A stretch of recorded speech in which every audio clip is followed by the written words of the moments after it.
Today on Chrispy Cheap Guitars, we check out the Glarry GST.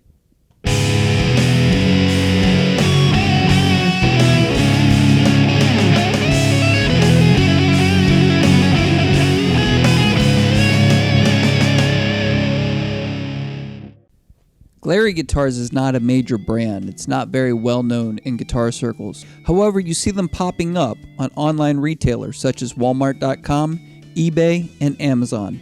Glarry seems to be just one name that this manufacturer uses in making these Stratocaster copies. There is even a no-name version that's offered. But the color scheme, stock art, pricing, and accessory packs are all identical. One of the most defining features of this guitar line is the incredible affordability. They are the cheapest functional guitar I have ever found, with prices ranging from $49.99 to $99.99. I couldn't resist ordering mine to do some experimental luthier work, being they are cheaper than most DIY building kits, and it makes them a prime choice for this purpose. This guitar was quite impressive straight out of the box. Normally fretwork is the most common issue with cheap guitars. I've spent hours leveling, crowning, and filing other department store type guitars. Surprisingly, this model's frets were very well done, with no sharp ends and a good polish.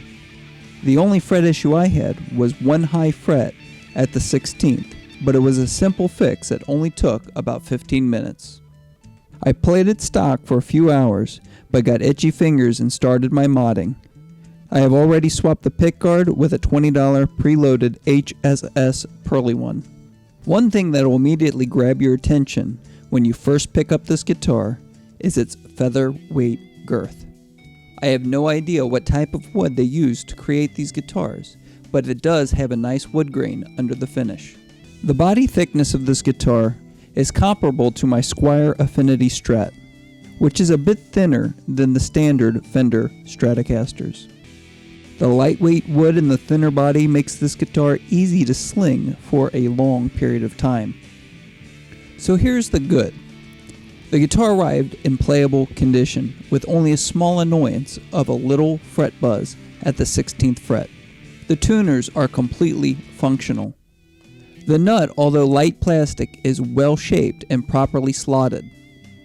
The bridge setup was very good, and intonation was spot on. The stock pickups sound good, clear, and clean, but not very high output. The finish of the outer workings of the guitar were done quite well and polished to a mirror shine.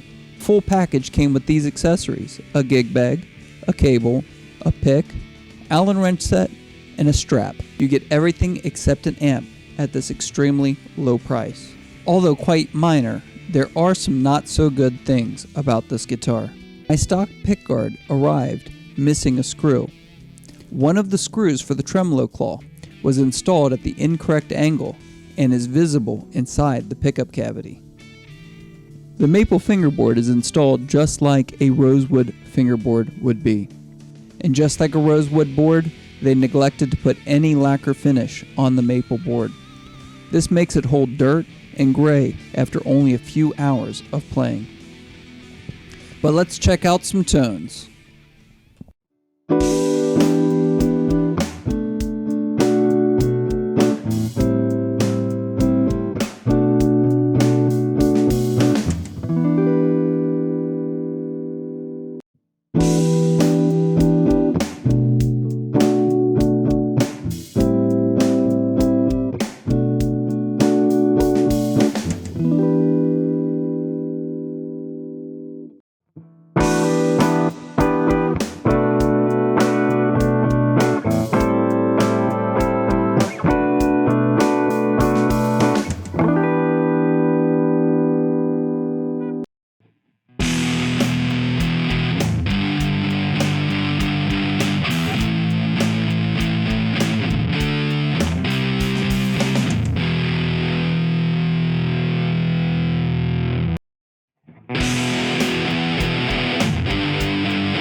Overall, this guitar is an exceptional value.